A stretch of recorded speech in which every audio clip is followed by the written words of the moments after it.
Os eventos deste vídeo ocorrem no ano de 2021 na Grã-Bretanha. Bobby MacLeod, 18 anos, disse aos pais que estava saindo de casa para encontrar o namorado, mas horas depois ficou claro que ela havia desaparecido. Sua família entrou em contato com a polícia e uma busca massiva começou no dia seguinte, o que eventualmente levou à descoberta horrível. Bobby, juntamente com seus pais Donna e Adrian e o irmão Lee MacLeod, moravam em Plymouth. Plymouth é uma cidade costeira animada localizada no sudoeste da Inglaterra, com uma rica história e patrimônio marítimo que remonta a muitos séculos. Desde seu deslumbrante beira-mar até seu centro vibrante, Plymouth é um destino popular para turistas e moradores locais.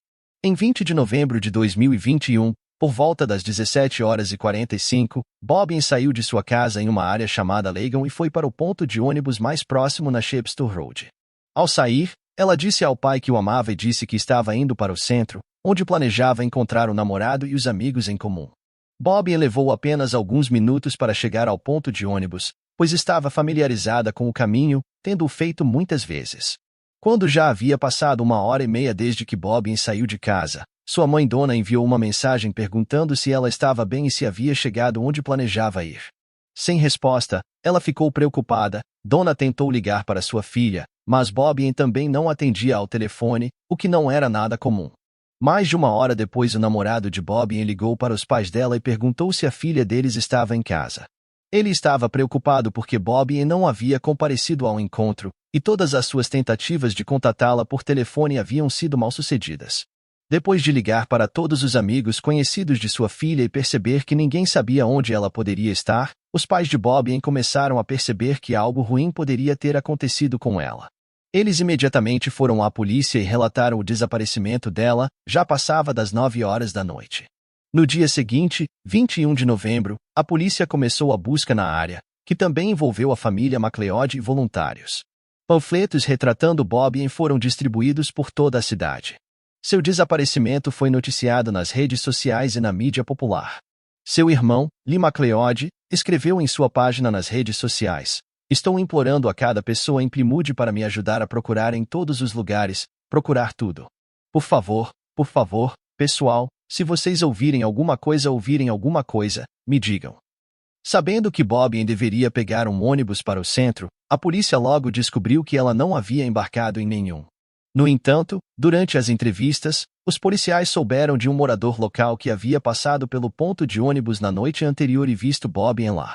A implicação era que ela definitivamente tinha chegado ao ponto de ônibus, mas não tinha embarcado no ônibus por algum motivo. A evidência de que ela estava de fato no ponto de ônibus logo foi corroborada. Encontraram fones de ouvido sem fio na passagem atrás do ponto de ônibus, que foram determinados como sendo de Bobby. A área do ponto de ônibus foi isolada, e os policiais estavam literalmente de joelhos, procurando por toda a área circundante em busca de possíveis evidências. Evidências também foram procuradas no trajeto da garota de sua casa até o ponto de ônibus em todas as ruas próximas. Dado que Bobby estava no ponto de ônibus mas não embarcou no ônibus, que seus fones de ouvido foram encontrados perto do ponto de ônibus e vários outros detalhes que a polícia não divulgou, as autoridades começaram a especular que a garota poderia ter sido sequestrada. A polícia apelou para qualquer pessoa que tivesse alguma informação útil para a investigação se apresentar. Um grande número de policiais estava envolvido na busca, fazendo todo o possível para encontrar Bobby o mais rápido possível. Os investigadores tentaram rastrear a localização de seu celular, que revelou que o aparelho estava dentro dos limites da cidade, mas não conseguiram descobrir exatamente onde. Todas as chamadas para o número de Bobby foram encaminhadas para a caixa postal.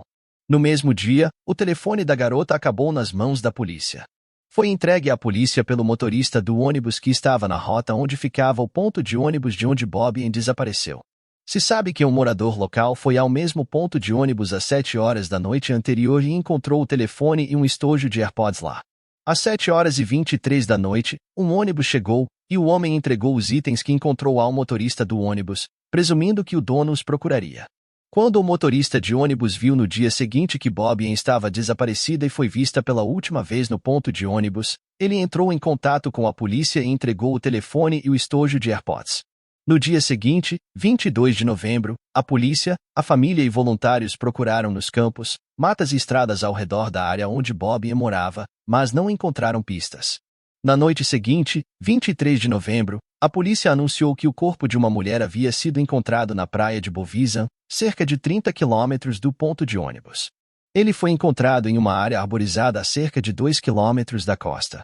Durante o processo de identificação para a família MacLeod, o pior foi confirmado: o corpo encontrado pertencia a Bobby.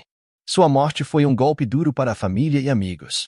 A família agradeceu a todos que compareceram à vigília em memória de Bobby, que foi realizada perto do ponto de ônibus onde ela foi vista pela última vez. Dona MacLeod, mãe de Bobby, soluçou ao prestar homenagem à sua filha e agradeceu aos amigos, família e à comunidade em geral pelo seu apoio, cercada por outros membros da família. Sua voz tremia, mas ela completou uma declaração preparada, dizendo: "Gostaria de agradecer a todos por virem em nome da família. É reconfortante ver todos se reunindo nessas circunstâncias. Infelizmente, nossa linda Bobby nos foi tirada, mas ela nunca será esquecida. Gostaria que todos levantassem suas velas, isso é para Bobby." Isso foi seguido por um momento de silêncio, enquanto toda a multidão erguia suas velas em harmonia. O irmão de Bobby, Lee MacLeod, compartilhou uma foto comovente de infância dos dois, prestando homenagem à sua irmã linda e talentosa. A imagem mostrava os dois irmãos sorrindo em seus uniformes escolares primários. Em uma mensagem postada com a foto, o Lee MacLeod escreveu: "Até nos encontrarmos novamente, irmã. Você não merecia isso, tão linda e talentosa, e ter você como minha irmãzinha. As aventuras e jornadas que tivemos sempre serão valorizadas. Agora vá descansar em paz." Quando a polícia encontrou o corpo, ele estava nu, mas o legista concluiu que não havia absolutamente nenhuma indicação de que Bobby tivesse sido forçada a atos antes de morrer. Havia ferimentos graves em sua cabeça e rosto, 14 lacerações. Em 23 de novembro, o mesmo dia em que o corpo foi encontrado, um homem entrou na delegacia de polícia do centro da cidade às 13h17. Ao entrar, ele perguntou se poderia falar com alguém e disse que tinha informações sobre a garota desaparecida e que queria ajudar a polícia e sua família. Um detetive foi chamado e, quando chegou, o homem disse: "Fui eu." Ele confessou ter sequestrado e tirado a vida de Bobby e deu alguns detalhes do crime cometido. Depois de indicarem um mapa o lugar onde havia deixado o corpo, os policiais, que abrigavam esperanças de que Bobby ainda estivesse viva, foram imediatamente para lá. Infelizmente, suas esperanças não se concretizaram. Quando os inspetores abriram caminho pela densa vegetação, encontraram o corpo, que estava nu e deitado de bruços. Não havia dúvida de que a garota estava morta. O homem que confessou o crime horrível era Cody Aclan, de 24 anos. Ele era filho de um ex-militar que ficou com a mãe após o divórcio de seus pais. Na verdade, ele morava apenas a alguns quilômetros do ponto de ônibus onde Bobby foi vista pela última vez. Cody Aclan foi preso como suspeito. Um advogado emitiu uma declaração em seu nome, que dizia: "Assumo de total responsabilidade pela morte de Bobby." Aclan também disse na declaração que nunca havia conhecido a vítima antes daquela noite infeliz e confirmou que foi ele quem havia sequestrado a garota do ponto de ônibus. Seu carro, telefone, computador e vários outros itens foram apreendidos pela polícia. Para quem conhecia Cody Aclan, ele era um cara legal, guitarrista e compositor da banda de rock indie local. Ninguém sabia que Aclan estava envolvido em algo além de música, mas ele também gostava de assassinos em série de todo o mundo. Sua lista pessoal de ídolos incluía Joseph D'Angelo, Andrei Chikatilo, Ivan Milat, Fred West e Tommy Sells. No entanto, o número 1 na classificação pessoal de Aclan era Ted Bundy, cujo número de vítimas não é conhecido, mas havia pelo menos 30 delas. Foi Ted Bundy e suas atrocidades que Aclan prestou mais atenção. Os investigadores descobriram 3.216 imagens no telefone de Aclan, muitas delas de natureza perturbadora e sombria, algumas de filmes de terror. Nos dias e semanas que antecederam a morte de Bobby, Aclan pesquisou na internet informações sobre assassinos em série e crimes. Ele também procurou por locais vazios e por armas. No dia do sequestro de Bobby, Aclan estava visitando o site de uma loja de esportes online, onde pesquisou tacos de beisebol, máscaras de esqui e roupas impermeáveis. É importante observar que, apesar de seus hobbies clandestinos, Cody Aclan nunca chamou a atenção da polícia nem teve problemas com a lei. Aparentemente, ele foi tão longe em seu hobby secreto que decidiu cometer um crime grave.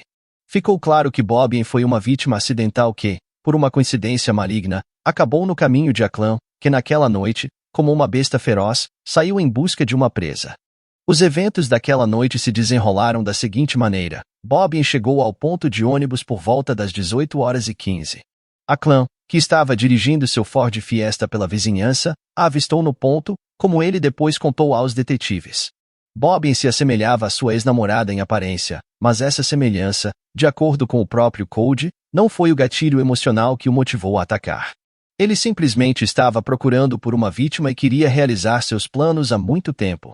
A polícia também concluiu que, se a clã não tivesse encontrado Bobbie, ele ainda teria executado seu plano.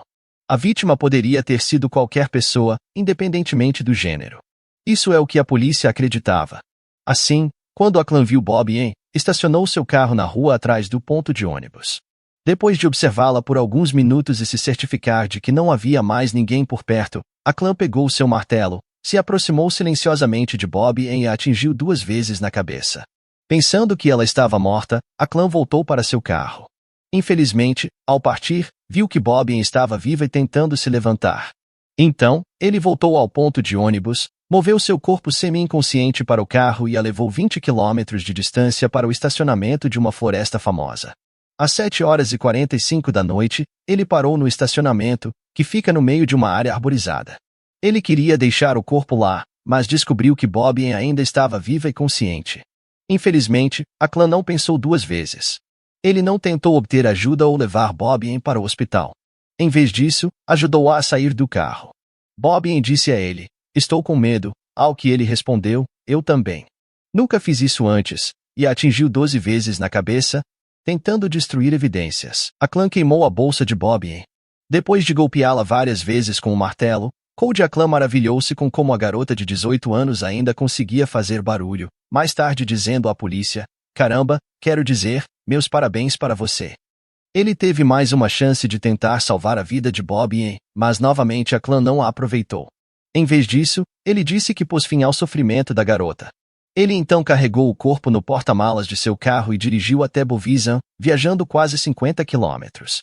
Lá, ele escondeu o corpo depois de remover seus sapatos, roupas e joias.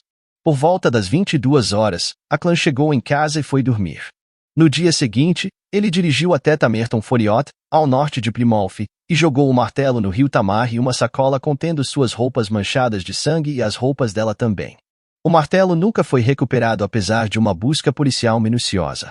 Naquele mesmo dia, 21 de novembro, a clã foi a uma pizzaria com amigos, participou do ensaio de sua banda e passou a maior parte da noite no bar. Todos que viram Cody naquele dia comentaram sobre seu humor bom. Ele estava feliz, fazendo piadas e abraçando seus amigos, o que era raro para ele. No dia seguinte, 22 de novembro, Acocklin continuou se divertindo, comprou pipoca e foi ao cinema. Enquanto assistia ao filme, a polícia, a família e os voluntários procuravam por Bobbie e Acocklin acompanhava as últimas notícias com seu telefone. Em 23 de novembro, Cody estava em seu trabalho não relacionado à música. Se os jornais ingleses estiverem corretos, ele estava trabalhando para uma empresa de serviços de carro. Depois de sair para seu intervalo de almoço, a clã enviou uma mensagem para um grupo de bate-papo onde os membros da banda de música estavam e escreveu: "Amo vocês, caras", ao mesmo tempo em que enviava uma mensagem de texto para sua mãe dizendo que a amava muito. Depois disso, foi até a delegacia e confessou o crime. Os colegas de banda de Clã emitiram uma declaração no Facebook, dizendo que desmantelariam imediatamente o grupo como marca de respeito à adolescente falecida. Acrescentaram que os membros restantes, Josh, Rose e Mike, estavam extremamente chocados e incrédulos com o trágico evento dos últimos dias. Nossos pensamentos e orações estão com a família e amigos de Bobbie MacLeod, que devem estar arrasados com sua perda. Como marca de respeito, decidimos que não continuaremos como banda e nos desmantelaremos imediatamente. Não faremos mais comentários neste momento. Além da confissão de Clã, a polícia tinha uma grande quantidade de evidências físicas, incluindo o DNA de Bobbie encontrado em seu carro e nos tênis recuperados de sua casa. Quanto ao motivo, o detetive Mike West, que liderou a investigação, disse que Clã se recusou a entrar em detalhes sobre seu motivo e evitou responder por que matou Bobbie. Ao mesmo tempo, o detetive não descartou a possibilidade de que, após refletir sobre o que havia feito, Clã pudesse, no futuro, ser mais cooperativo e fornecer mais detalhes. Mais tarde, ele contaria a um psiquiatra que os sentimentos de depressão que ele havia sentido antes de assassinar Bobbie haviam desaparecido e que não estava sentindo mais o mesmo ressentimento de antes, como se esse ato violento tivesse dissipado esses sentimentos. O julgamento ocorreu em maio de 2022. Ray Tully, advogado de Aclan, disse que psiquiatras descobriram que seu cliente não sofria de doença mental, mas disse que ele havia lutado durante a infância. Aclan foi diagnosticado com transtorno do déficit de atenção com hiperatividade, dislexia, depressão e ansiedade e, aos 19 anos, tinha um histórico depressivo de 7 anos. Tully disse que Aclan não recebeu muito conforto nem em casa nem na escola, e que seu pai e outros modelos masculinos não forneceram muito apoio ou consolo.